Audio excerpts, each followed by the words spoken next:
Hey everyone, it's great to be back with you again. It's Barry here from Power Apps Academy. Feels like I haven't done a video for ages, just been so busy, but finally finished our timesheet app, Power App. So really happy about that. And in today's video, we're going to share with you the demo of that app, and then take a bit more of a deep dive into how it's been configured. It was a tough one to get right. Just working on it part time. So we'll run through how we put it together, and obviously you've got the option to go away and build it yourself. Might take a bit of time, but you've also got the option, which is great with our partnership with Power Appify. We've sent them across a template of the app, so you can go over there and download it, and then start using it in your business sooner rather than later. Just while I've got you, please guys, just smash up the like button. That really helps our channel. I mean, we do this all from the goodness of our hearts, apart from obviously that we love Power Apps, but sharing this information with you. So really do appreciate it if you can support the channel, smash up the likes, and even better if you can subscribe to our YouTube channel. We've also got a Facebook group up there. Join there if you've got any questions about how certain parts of the app are configured, because we just won't have time to go into all the detail. You can hit us up, and then happy to share snippets of the code with you, and so you can get on your way and start developing your own app. There's so many ways to do different timesheets apps, depending on what you need from your business, but a lot of it's been incorporated in this app, I think, and it's pretty easy. Once you've got everything there, you can go ahead and customize it to suit your business. So that's the great thing about Power Apps, is you've got a starting point, and then you can just change it, modify it to suit your business needs. So it's pretty straightforward once you've got the hang of it. So hopefully you're going to learn something new. We're going to jump into the demo. We're going to run through briefly, because there's a lot of functionality in this app. Run through the functionality, and then we're going to do a deep dive into the video itself. Okay, so let's head over to the demo. Hey everyone, so welcome to our demo part of the app. We're going to run through a quick demo. Just a quick one. Note that I have set up the time chapters on the video, so if you want to jump ahead or go back to certain parts of the video, because I know this one might be quite long because there's a lot of content to cover, you can use the chapters to jump around to parts that are of interest to you. So let's quickly jump into the demo. Okay, so now I'm not sure if you've seen this before. This is a digital launchpad app, which I find really useful. It's a Power App that we've installed into Teams, just over here. It's called the Digital Launchpad. If you click on that, it basically lists all our Power Apps that we've created and links to them, and also any other web applications that your business users might want to access. Always easier to point them to a central portal where they can quickly access any of the apps and services that you have available. So you can download that free from the guys over at powerappify.com. It's called Digital Launchpad. It's quite a useful one to get installed. So you can see I've added in the Timesheet app here. I'm going to click on that to launch the app. So this is the initial screen of the Timesheet app. You can see that I'm logged on over here, logged on user, gives today's date, and it quick view boxes of my timesheets, how many I have to be approved, how many are rejected, how many I have to approve. So if I have people in my team that I'm the approving manager, then I can also approve timesheets in here. So let's jump into this timesheet settings button over here. So by default in this example company, our users are contracted to work 9 hours, and the maximum hours they can work a day is 12. Let's say I've got specific people who might have custom hours. You can update them here, and that will be relevant to those users, or that user within their timesheet. So it'll be specific to them. I can also add new projects in. I can add them in here, or I can add them in within the timesheet themselves. So useful just to know that those settings are available. We can also leave feedback in here about the form. There's a star rating in there. You can leave feedback, and that will be emailed. So let's start off by adding a new timesheet. I'll click on the button there. It will come to this screen. Let's say we want to add in a timesheet for last week. I can just click on any date in that week. there is a formula which basically works out what the first day and the last day of the week are, so you don't have to do that yourself. And then I need to put an approving manager. I'm going to put myself in there. This is just it basically searches a directory. In the real world, you wouldn't put yourself because you wouldn't want people to approve their own timesheets, so that would be quite simple to add in to say that this value could not be equal to the person who's logged on. Okay, so we can see it's filled out the approving manager, and it's worked out what the week is for this timesheet. That's from the 10th to the 16th of the 7th, and this is week 28 in that year. It's also filled out Monday to Sunday with the relevant days. You can see I can add a new project in there. Within this timesheet, you fill in hours, not days. So we can see I'm contracted to work 8 days a week. So if I put in, let's say I work BAU on Monday, I worked 8 hours. You can see it's green. Let's say on Tuesday I worked 10 hours. You can see I got some overtime there. On Wednesday, so I worked 8 hours. On Thursday I was sick, I worked 8 hours. And on Friday, let's say I worked on a project. Oh, there's no project in there. We want to add a new project. Let's say secret project. The project manager is Anna. We add that to the project list. See project added successfully. So we can go down, select the secret project. And so on Friday we worked 4 hours on that. You know, we can split our hours across a number of projects or activities. And we say we worked 5 on there. We can actually, let's say we worked 10 hours. We can see actually we've gone over the total number of hours I'm meant to work a day, and you can see I get an alert there. So we'll just go back and put in 4 hours. We can see we get another hour of overtime that day, and then we can just say had a stomach bug on Wednesday and took day off. Okay, cool. So now we can save the timesheet. Now notice these little green boxes over here. We get a notice that the timesheet's been saved, and also once it writes it into our data source, that data, it puts a little checkbox in. So whenever we're on a screen and that checkbox is in there, you know that row or record exists in the data source. So we can see that all that's been written and saved. Basically, it's a way of us telling that has been saved. We also see that the timesheet is into not submitted status, which means that we need to now request our manager's approval for it. So what we do is we click on the request approval button. An email is fired off. I'm the manager in there. You can see that I get an email telling me that I need to log in and approve Barry's timesheet for that date. Okay, so I know I now have to approve a timesheet. And in that email, we could actually create a link to the app so that the manager could just click on the app, but hopefully everyone will be aware that this app exists and how to approve timesheets. So I'm the approving manager. If I wasn't the approving manager, then I wouldn't have this timesheet to approve. Whoever the approving manager would be, they would have that value in, although I would, because this is my timesheet, I could see what state it's in, so I can see it's pending approval. I could nudge the approver if they haven't approved in a few days and I need it approved. I can just nudge them. That will resend them an email going, please approve the timesheet. They're waiting for you to approve it. Okay, so now because I am the approver of my own timesheet, I can go into approve timesheets over there.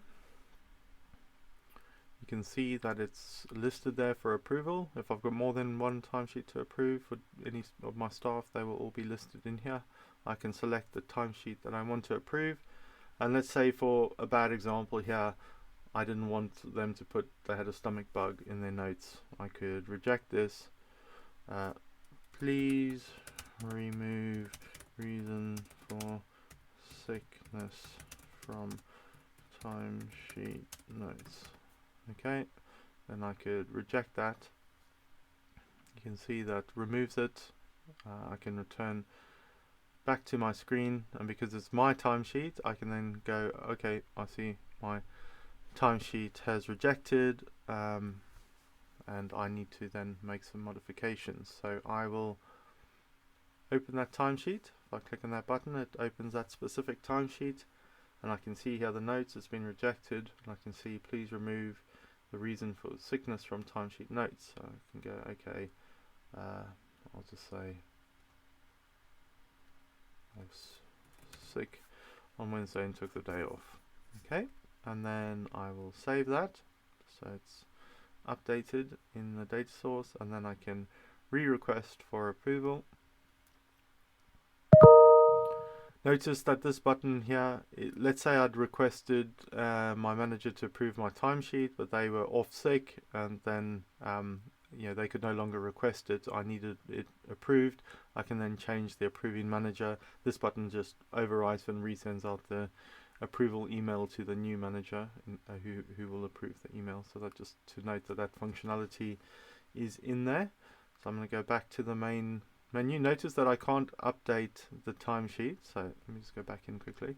I can't, once it's been sent for in the status, pending approval status, I can't actually make any modifications to my timesheet.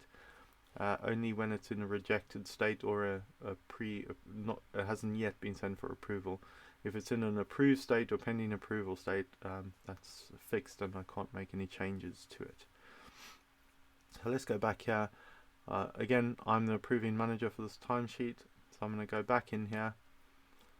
I'm going to select the timesheet for approval. So we can see I've asked them to remove sickness. They've done that. I'm happy with the timesheet now. Everything is satisfactory. I will now approve the timesheet. There we go. That sends off an email to the user telling them that the timesheet's approved. And I think it just takes a minute or so just to take all the snapshots that it does. There we go, and it sent an email to the person telling them that their timesheet has been approved. There we go. Come back to our screen. My timesheet's now been approved, and that process has ended. So everything in here, all the approval processes are custom built within the SharePoint lists and within the galleries. So it looks for specific values in the SharePoint list. Those values are automatically set depending on what buttons are pressed. I did think about using the built-in approval flow within SharePoint, but it didn't really meet my requirements, or didn't integrate all that well with the way I wanted to do things. So I built in my custom one, and it works very well, which I'm quite happy with. So yeah, so that's generally it. There's lots of little things in there which I haven't covered. For instance, if we go in here, okay, so once it's been approved I can't delete, but if there are timesheets which are in rejected state or draft state, I can go in and delete the timesheets if I want to remove them from the list. I can't remember if we covered this calculator, but if I wasn't sure on how to calculate the time, I could fill in my lunch time, my start time, end time. It'll tell me how much time. Yeah, I can have decimal spaces in here. I can spread my time across several tasks. I think we've covered that off. Yeah, I can update those working hours from here as well. Just basically takes us back to the screen.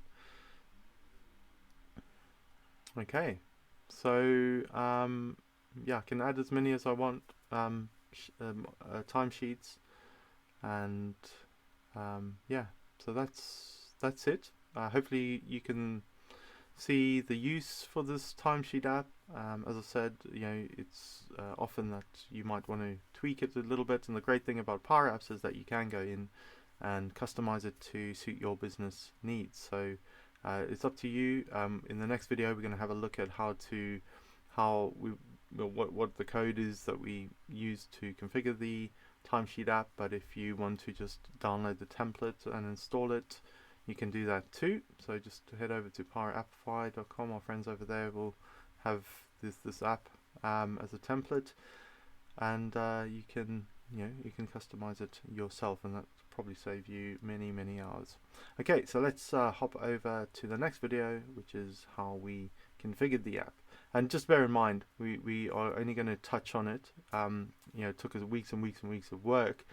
So do feel free to jump over to our Facebook group. So if you're going through the app and you go, oh gosh, I wish I knew what code did this, you can ask the question. We'll either do a deep dive video on that specific code segment, or happy to copy that and email that code over to you. So do join our Facebook group and ask any questions you have regarding the app. Right, let's jump on to how our app is configured. Hey everyone, so we're on to our third part of the video, which is just having a look at how we've configured our app. So I'll give you a bit more of a deep dive into the methodology, some of the functions used, that kind of thing. What I forgot to mention in the previous parts was that if you think like, hey, we really want this functionality within this app, can you add it? I'm more than happy to do that. Just hit us up at our Facebook group, or add a comment to this YouTube video, and I'll see if I can add it in and then re-upload the template with the added functionality. Okay, so let's have a look. So firstly, we've got these quick view boxes over here. So basically before we jump into this, let's just have a look at the back end. So it's a rather simple app, right? You got the front end, which is in Power Apps. We can see the Power Apps Studio section over here. And then the data sources are basically a number of SharePoint lists. So SharePoint lists, and these are all configured here. So we've got these timesheet ones. Now I've broken up the time cards into separate lists, so it's not making one long list. It's just breaking it up a little bit. Now there's different ways of going about this. This is how I've set it up. You'll get instructions with the template if you download it, exactly how to set these up, step-by-step instructions of what each of these values are, and also some of them have default values, and so there is some configuration in SharePoint which makes the app work. There's a number of these SharePoint lists which the app depends on to calculate the various values in there. Okay, and also, as I said, there's a custom flow in here which depending on what values are in specific columns, it identifies what stage of the flow the app is in. So the SharePoint configuration of this app is pretty important, and that's all provided step by step for how to set that up. It's not too complicated, it shouldn't take too long. Now within the app itself, these little quick view boxes which tell you how many timesheets are waiting to be approved, they just use collections, if you don't know what collections are. So you have a SharePoint list. If you want to load whatever is in a SharePoint list into your app, into memory, to get around some delegation warnings or improve performance, then you can load them, and you just use collections. So you create a clear collect, and that use a clear collect function, and that basically takes whatever's in a SharePoint list and loads it into memory. You can also filter on them and whatnot. So you can see here the main time card SharePoint list. I've loaded that into a collection called collection time card main, and I've done a filter on there. I've said where the employee equals my name and the approval status equals pending approval. So in the SharePoint list, it does a count rows, and then it just gives me a value. So basically counting all the values in this row, of which you can see there's 0, your rejected timesheets now, and timesheets for me to approve. If I had one that was waiting to be approved, then this would be 1. So these are all pretty much the same. It's doing a count rows and then a filtering on that collection, which is a copy of the SharePoint list, which is the main time card one. Yeah, this one here. So it's got all my time cards in it, and it's looking at the value here, the approved, not approved, not submitted. Okay, so that's basically, excuse me, what's giving me the values in here. This over here is just going to this over here, is a gallery, and it's also that based on that collection time card main. So the same ones that these are counting on, it's basically counting on this collection, which is also filtered. Yeah, so so I'm filtering the time card main where the employee is whoever's logged on, where the employee's name is equal to the name of whoever's logged on. and where the project name is BAU, right? Because the BAU is the main, there's always a BAU line created for each timesheet, okay? And that's where most of the primary data for a collection row are collected. That's just how I've configured it. Everything will, that every new timesheet and the status of that timesheet is always on the BAU row, which is always included in every timesheet, okay? And this is also sorted in the week start date. So what is the start date of the week, and put that in descending order. So if there's many in there, it'll sort them in descending order based on the week start date for the timesheet. Okay, and there's specific data that I've included in here. So in this first row, I've added these custom values in here, which are specific this item. So it's basically in that collection. This item is dot the manager, so who's the allocated manager. This item dot what's the date created, and I'll put it in UK date format. The week, what is this week item? This is the work week value. So everything that's in this timesheet, any of these values, I can call them using the this item dot whatever Friday hours. If I wanted to put Friday hours in there, it would come back with that value. So I can add in whatever I want in here. It's custom. The approved, this is just the approval status. I've put some formatting on there to make it green, and there's some color formatting options. I think you can use the which one is it? Fill. Yeah. So I put some if statements. So if the approval status equals a pending approval, then set the color. So it's just a function you can put in there to change color. Right. So that's basically at a very high level. With the logged on user here, these are just like all my apps have this similar look and feel, and they all have this logged on user and date and logo and all that kind of thing. Same sort of color scheme, so you can modify that to suit your need. And then this is just a function to say if the time is under 12, then good morning. After noon, then it would change the value of that welcome message. Okay, so now I could open a timesheet from here, right?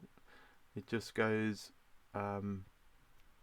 set the value of this, because when I open the screen to the other screen, I want to open it on a specific work week. So I automatically set the value to this item dot work week, which sets that variable to the work week, and then I'll apply it on the next screen. I also want to set hide blanking container, because when I add a new timesheet, I basically hide certain elements, and until the date and the manager is selected, then it will show this the timesheet, but there's a blanking box that goes over there. So this hides that blanking box, because you want everything to be available when you open a specific week. Then it opens the screen, so it navigates to that time card screen, and then it sets another variable, selected week start date, to the week start date, and it just sets some other variables in there, and I put an explanation of what they all are. You can have a look at those yourself. So basically it's just when I open that, it opens it on a specific date. Let me just show you. If I open that, you can see the blanking box is in place, so you can't the blanking box has been removed, so you can see that timesheet. You can see it's open on that specific date for that timesheet, and it'll give you all the values for that timesheet. Okay, now if I go back to main menu, I'm just holding an Alt key, by the way, when I'm clicking on it allows you to navigate around. And if I go and add a new timesheet, you'll see what the difference is. Now you can see the blanking box is in place, so that it hides everything, and I need to first select the timesheet date and enter, sorry, let's play this, and enter the name of a manager, the approving manager, before it then unblanks everything. Okay, But because I've selected a date that there's already a timesheet for, that's why it's coming back as that one.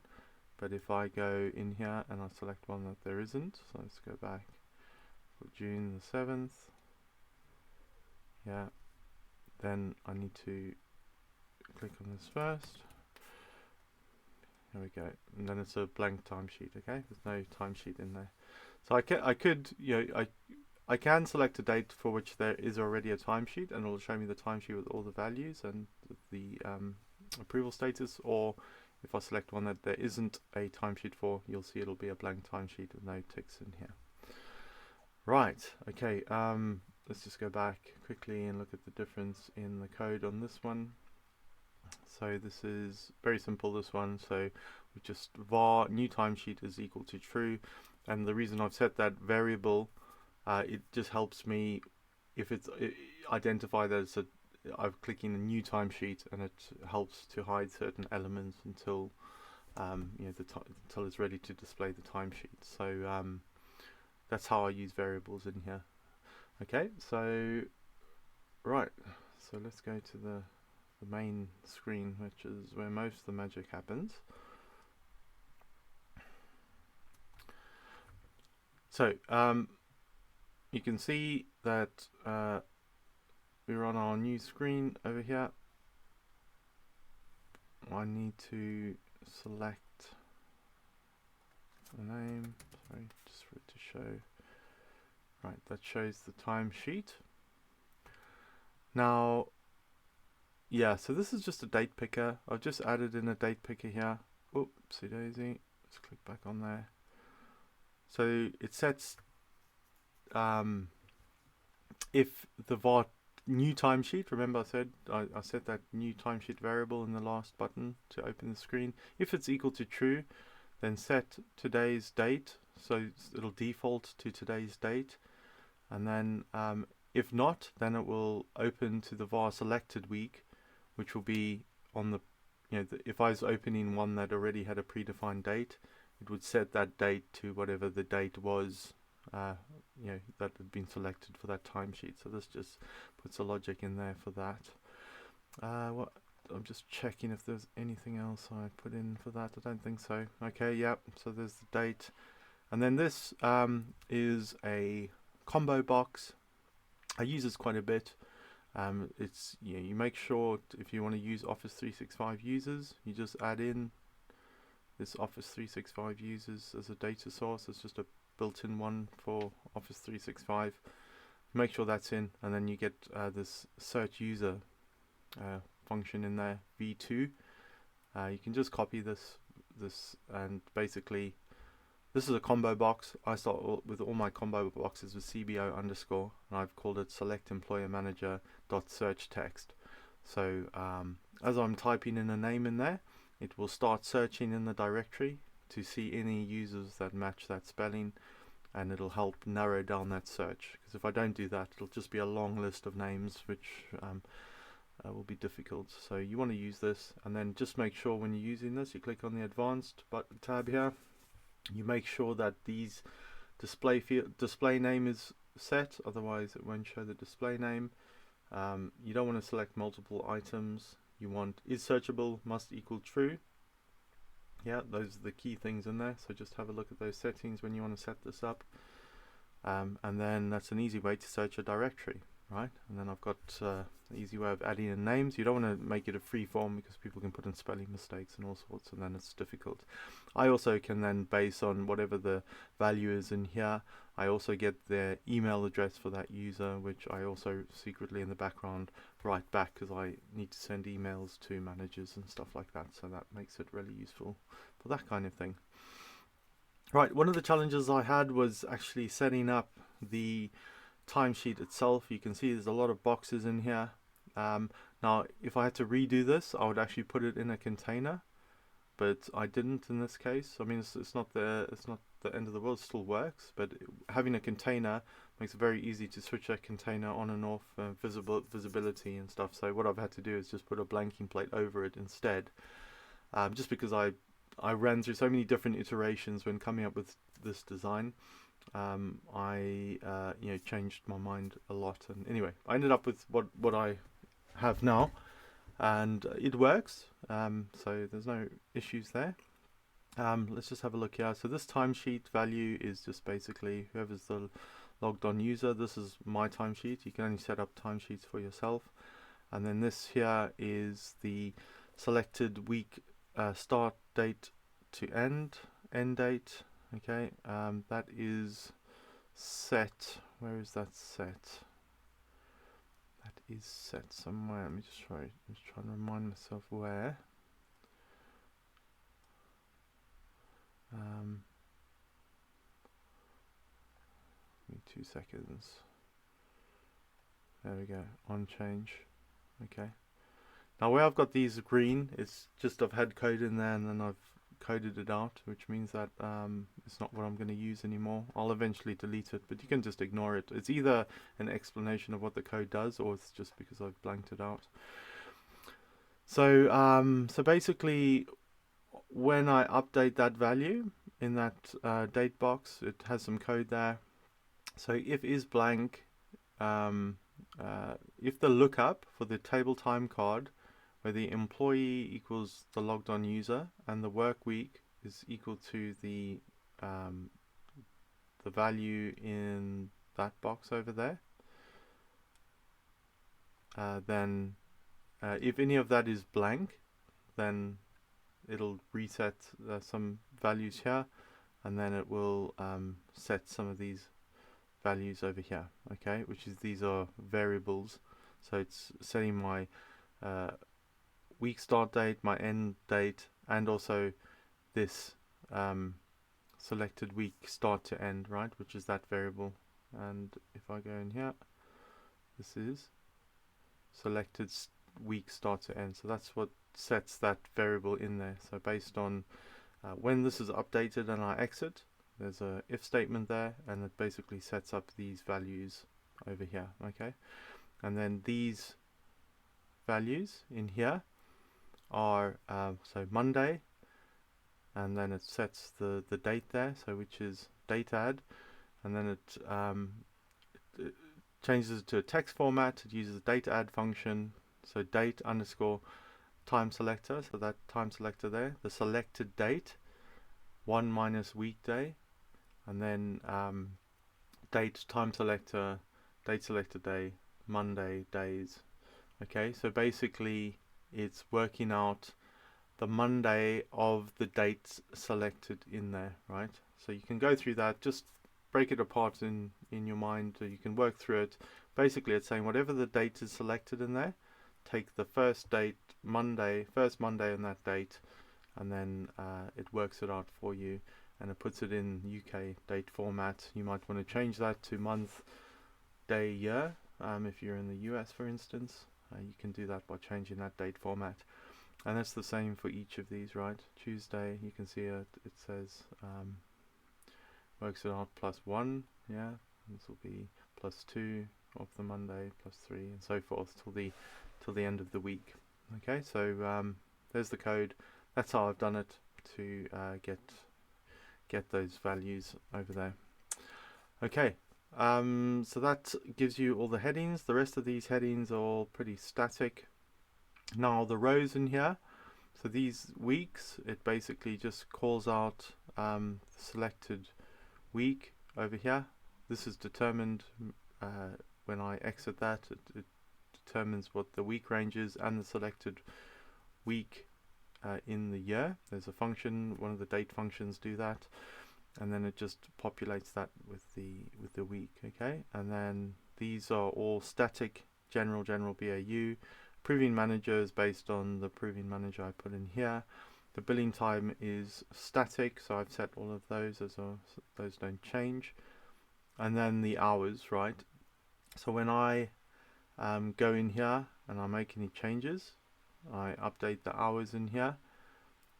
So I can update them in there, and then basically when I click save timesheet, it writes those directly back to the SharePoint list, okay, whatever it is, and we'll show you that in a second. But also, when I open the when I open the Timesheet app, what it does for each of these, which is a bit painstaking to try and set these up, it has a default value Okay, and the default value says, okay, there's an if statement for each of these, right?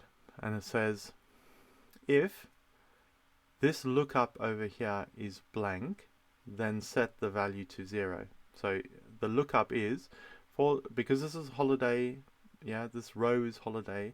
There's a separate holiday SharePoint list. This is it, the holiday SharePoint list, right? So I've created this timesheet. So even though there's no time being allocated, it does set it to 0, just to say it's been initiated. Okay. Where am I? Okay, so it says it does a lookup in that holiday SharePoint list for where the employee is me. Yes, employee there is me. That's fine. And the work week is this value over here. So we go in here.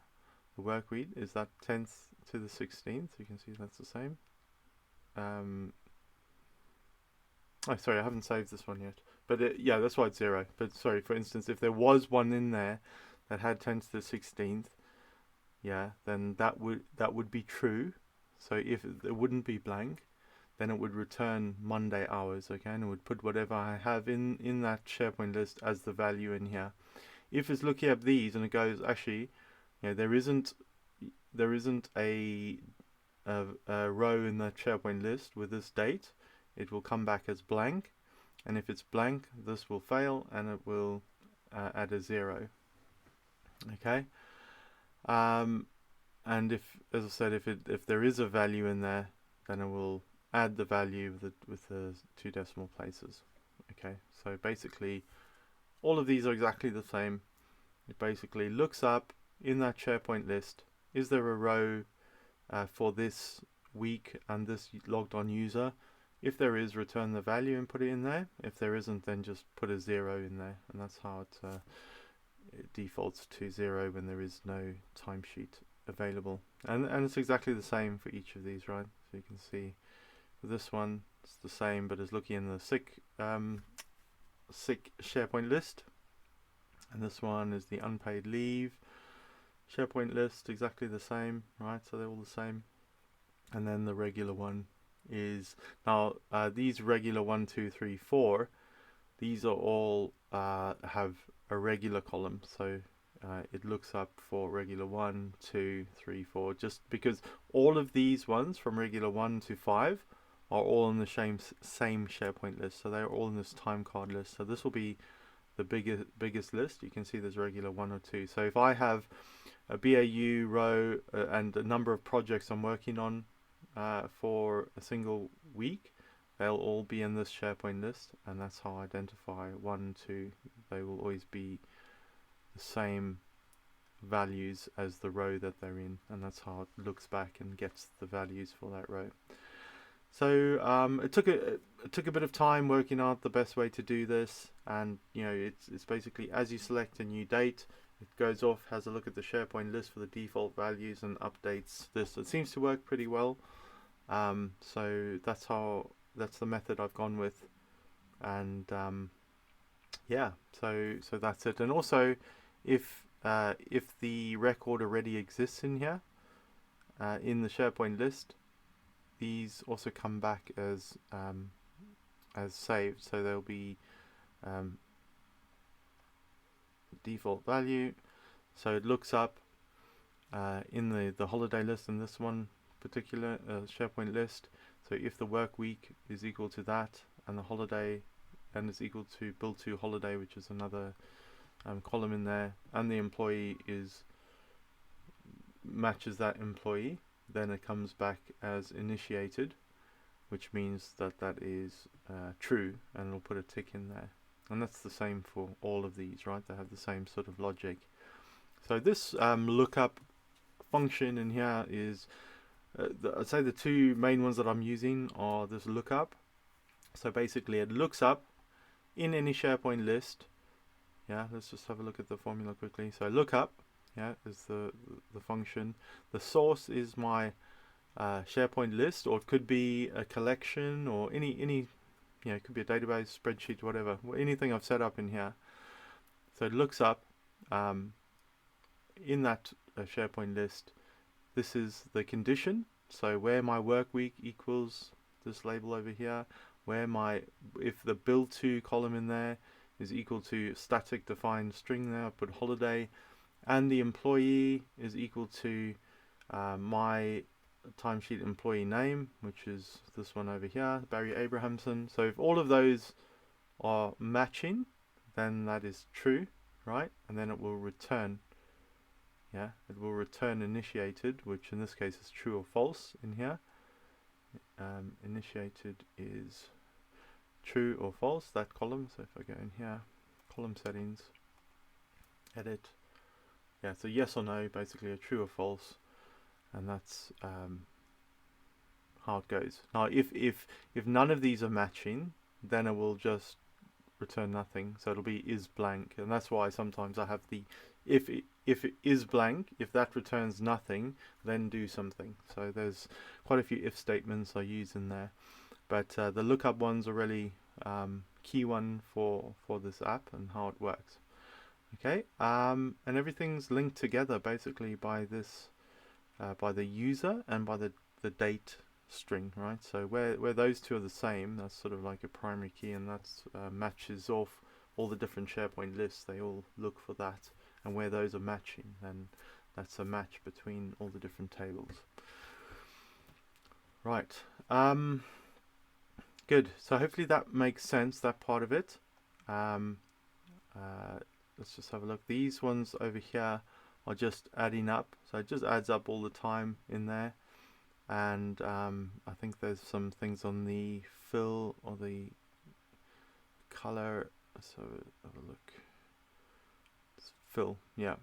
So I've put in here if the value of this is more than your max daily hours or less or whatever, then it sets different colors. So you'll see if I put more than 8, which is if I put less than 8, then it goes red because you haven't added enough hours in your day. If you put more, then it becomes overtime hours, or if you go over 13, then it's more than your maximum hours that you can work. So it just sets colors of this box depending on the value, and it's comparing it to these values over here at the top, and that's the same over here. I've also put these values in brackets, which is the days, so it basically just takes the hours and divides them by how many hours are in your working day. Okay, so it's just a different view of the same data.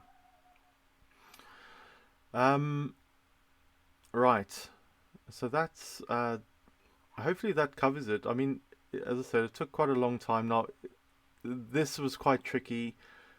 I use a lot of throughout this whole app template. Now it's good if you download it, you can pick it apart yourself, but these are the other key ones. I use display mode because there's a lot of time that you don't want to be able to change this. So depending on the status of the spreadsheet, of the timesheet, if it's in pending, well, if it's been approved, you don't want to be able to update it after it's been approved, or if it's been sent off for approval, then again you don't want to update it, or to be able to be updating it in that case. So if you go into display mode, if I can find it, there we go, display mode. So I use a lot of if statements on the display mode, so you can check if these depending on a number of items in here, which you can go through, if any of them are true, then you don't want to be able, then you just put it in view mode in display mode, and otherwise you put it in edit mode. So let's have a look at this one quickly. So if is blank, full week. So if I haven't selected a week, then this will be on view mode. So basically, it's not ready to be filled out. Or if is blank, supervisor, unpaid leave, one.text. So, or if the manager name hasn't been filled in, that's basically what that is. then put that as view, or if time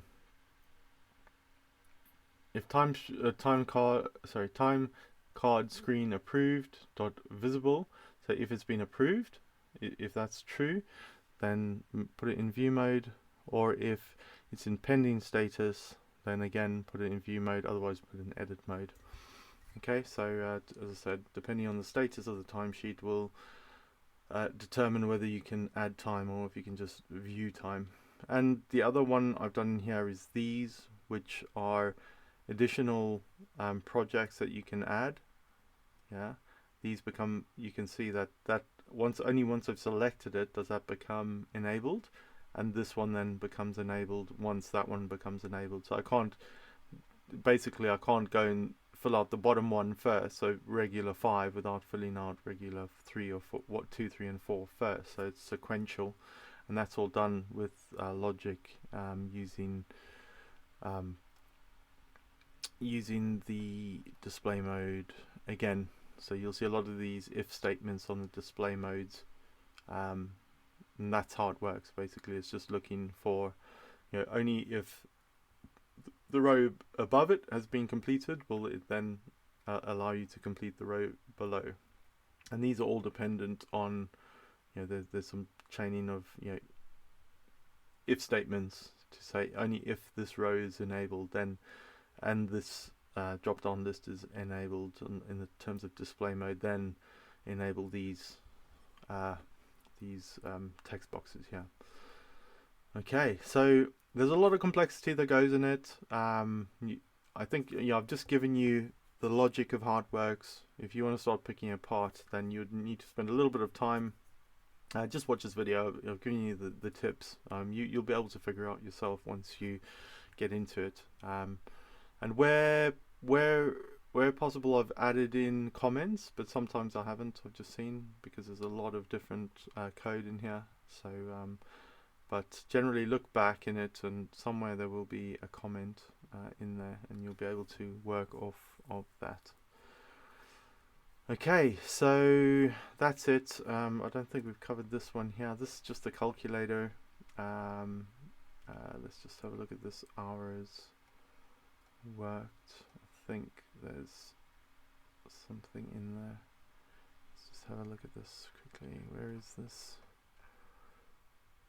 So this is a container. So do use containers. It's basically an isolated window. You can put everything in there. They're all contained in that container, and then I can just hide the container. As I said, I would have put this whole timesheet section in a container, but it's fine without it at the moment. And then there are, in an ideal world, you'd also want to label everything correctly, but there was just so many labels and text boxes I use in this app, it just became unmanageable, and just due to time, I just haven't had time to label everything. So they are in containers, makes it a little bit easier. Okay, so that label 23, this works out the actually I can just update it there while we're here. Rename label calculator time total. Okay, right, so that's where the logic is. It basically does a date diff on all the values I've selected there, and it does some concatenates in there to basically take the start time, the end time, and subtract time for lunch, and come up with the hours worked that you can use then to put in the hours into here. So some people wouldn't know when to put in, do they include lunch or exclude lunch? So that just helps them determine that. And because this is a container, as I said, this field here just updates the context, so it's a variable, and it just, every time I click on that, updates the context to true if I click on this calculator, and false on there, and that just helps. If you don't know how that works, if I go into the container over here and I click on visible, that's just the variable name, and these buttons here set the context, so it updates the value of that variable to false or true. So if I click hide, it becomes false, and the visible of the container then becomes false. And same if I click on this calculator, it becomes true, and then the visible property becomes true. So that's how that one works. Just trying to think if there's anything else on here. The key one, other key ones on here, and the complex ones are the save button. So let's have a quick look at the save button. Right, so save button, if we go down here, there's a lot of if statements in here. So basically it checks, so if this tick box is ticked, right, that means the value it already exists, and then it doesn't update if, right, because I know it's already been written to the SharePoint because there's a tick box in there. So if that exists, then I know I need to update if. And what an update if does, it says look for the row in the SharePoint list, yeah, where that row in the SharePoint list meets this criteria. So let's have a look. Update if, yeah. We go here. The collection is in our holiday time card SharePoint list. The condition is where the work week is equal to what our label is in there, that, you know, that string of the work week that we've selected, and the employee is equal to whoever's logged on. Then update the new values that are in there for Monday hour, Tuesday hour, Wednesday hour, right? So it basically it rewrites all those values, so any ones that have changed in there will be written back to the SharePoint list. Okay. So if that checkbox isn't there, which is these two opposite facing arrows, that means if it's not true, yeah, if it's there's no tick in there, then patch, which means write a new line in there, and then it's to that table time card holiday SharePoint list, defaults is a new line in there, and then it basically create a new line or row, and then put all the values in those into that SharePoint list. So instead of updating an existing row in the SharePoint list, it adds a new row. So that's what these do.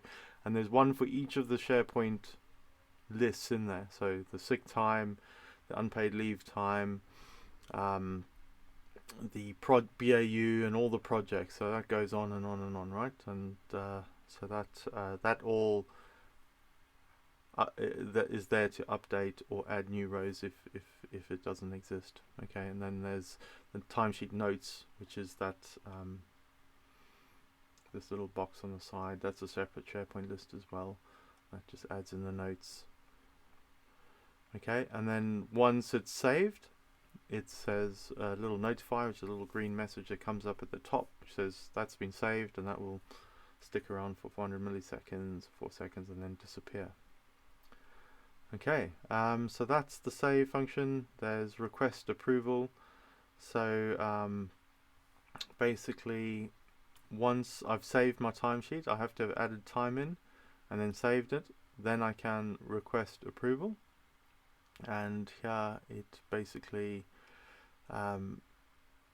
it does a lookup in that approvals. It just says if that doesn't already exist, if that week and that user doesn't already exist in that timesheet approvals list, then it will add a new one. So patch, remember I said patch in the defaults, adds a new line in there, so a new approval row.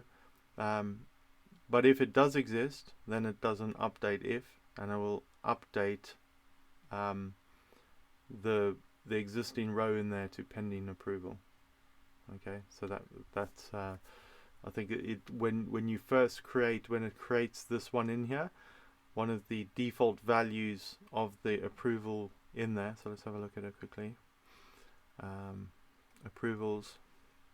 So this approval status. Okay, if I go in there, okay, so its default value is pending approval. Okay, so it adds a new line in there with that default value. Okay, if there is a value already in there, and let's say it's been gone off for approval and then it's been rejected and it comes back and I have to resubmit it, this basically updates it to pending approval again. And then this one here, sends an email to the manager. Just you can just have a look at that. It uses the send email v2 in the Office Outlook. This here, this data source, which is a built-in one. Then I can send an email. Just have a look at the format of that, the syntax of that, and then again I use these notify, which is the pop-up message, just to go, hey, this is what's happened. Delete timesheet. This is one where I can go, actually I want to delete a timesheet, so you can see I've modified this. These are no longer in use, but this one here, set delete timesheet screen to visible. So delete timesheet modal. Right, let's just see how that works. I'll just remind myself quickly. I'm going to go into play, back to main screen. I don't think I can delete an approved timesheet. No. So let's go into create a new timesheet. Go back one. Let's say the 20th. And put that in. So let's put in 8. Make it easy.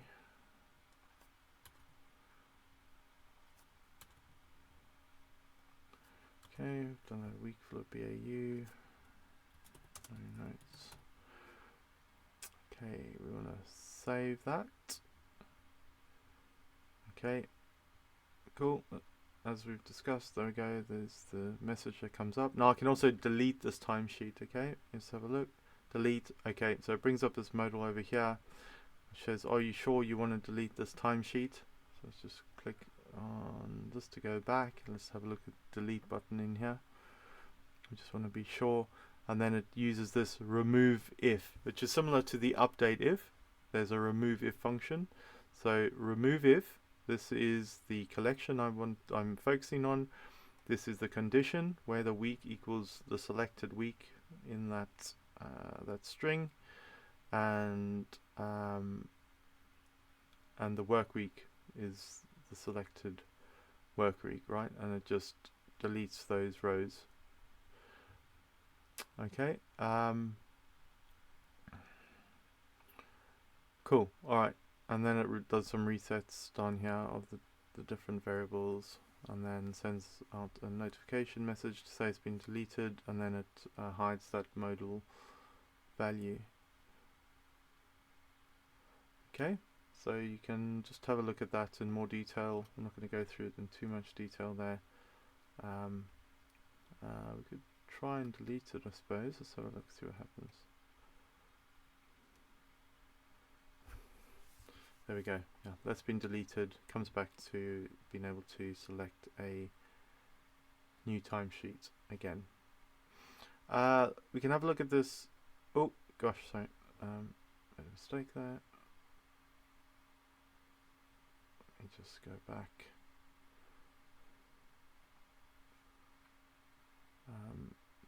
Just one sec. Okay, so I just wanted to have a look at this email PDF of the timesheet. So this just does a this just updates some of the variables, which hides the calculator because we don't want that to be in the screenshot. And then it does this PDF screen, so you can just copy it. So basically you create a PDF of whatever screen that you want to create in here, and this we put our time card screen. Basically takes a snapshot of the app screen, and then it emails that PDF version of that screenshot to an email address. So that's how I've got around creating a snapshot or a printout for the timesheet. Okay, so I'm going to go back into the main menu. Let's have a look quickly. Main menu. Another big screen with a lot of detail in is approved timesheet screen. So it is based on the timesheet screen. I don't have, actually, let me just go back to create a new timesheet. Let's just add one in, otherwise it will be difficult. Let's just go in here. Let's go 4th of July.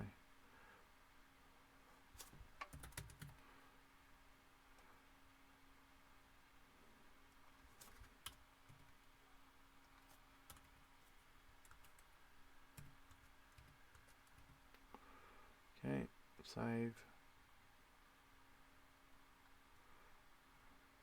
Request approval. Go back to the main menu. Should update. There we go. So I can go. You can see I've got one timesheet to approve. I'm going to click on here. That shows this box over here, which is a gallery, basically, and that is based on a collection that I've created based on the approvals. So I've created a collection from the approvals SharePoint list, and I've said filter that collection where manager email equals the user who's logged in, because I'm the manager at this point. I've been able to log in, and where the approval status is equal to pending approval, sorted by created date. And then I can select. If I click on the select button, it basically selects the parent, so it selects this row in the gallery, and then it creates some updates some of the variables which unblock this cover I have over here. So we can have a look by clicking on that, Alt and select. That selects that that list. Everything in here is disabled mode, is display mode is view, because you should never want a manager to update the timesheet. They're just there to approve it. So display mode, you can see all of these will always be view. The manager can review that, check everything's right, and then they can approve or reject. Okay, so approve the timesheet. There we go, updates approvals fields and timesheet, so it sets the approval field to approved. Update approvals fields and the time card. So there's actually two SharePoint lists where the value of the approvals is set. Sends an email to say your timesheet has been approved, and then takes a screenshot of the time card approval and sends it to my email address just for reference. Okay, and then it resets some of the collections and refreshes the value in some of the tables, and then sets a message out, and then there's a timer which is also set on there, which waits a certain amount of time, so it allows all of that. So this taking a screenshot, a PDF screenshot, takes a few seconds to happen. So I've had to put a timer. When that timer counts down, I think I've set it to a minute, then it will take it back to the other screen. So it's just a delay mechanism. You can have a look at the timer on there, and I think there's on timer end, there's some code in there which navigates back to the previous screen. The reject one, I think that just opens up a yeah, there's a different box that comes up, so let's just have a look at that quickly. Reject timesheet, yeah, that brings up here, and then if we just have a look at, I can write some code in there, and the reject button basically uses update if again, and update context. So there's a number of things in there. You can just go through the code and you can work on, but generally it's updating different flows and different columns in the SharePoint lists as a part of our manual approval flow in there. Okay, so let's go back on there. I'm just trying to think what else we can cover off. As I said, there's just so much to cover, and if we have to go into the detail, I'm just giving you a flavor of what it's like. If you want, as I said, you can download the template and fiddle around with it. If you've got any questions, ask it on our community and Facebook. More than happy to do more of a deep dive in specific sections where you might get stuck, or answer any questions that you have around some of the code. The other part on it is, before we finish off, just these change timesheet settings. Again, this just uses for the projects. There's a separate SharePoint list which covers off projects, which all that data is stored in there. So that just references that SharePoint list. There's contracted hours. Again, there's a SharePoint list in there for admin. So basically the default hours are 9 and 12. If your users have different to that, they can update it, and those are written as values in there, and it looks for their name and those values whenever the app loads. So those will be more persistent. They won't be deleted when they exit the app. Okay, so that is it at a high level, and I don't want the video to go on for too long, so I think we've been going on for, it's going to be over an hour already, the video.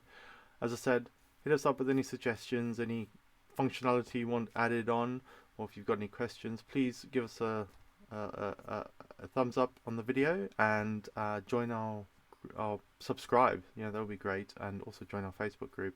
Ask any questions, happy to help. Thanks for sticking around. I know it's been a long one, guys. Hopefully you found the app useful, and yeah, I'm going to start thinking about which app to do next. If you've got any suggestions, then hit us up in our Facebook group as well. Thanks for listening, and we'll speak to you soon. Cheers.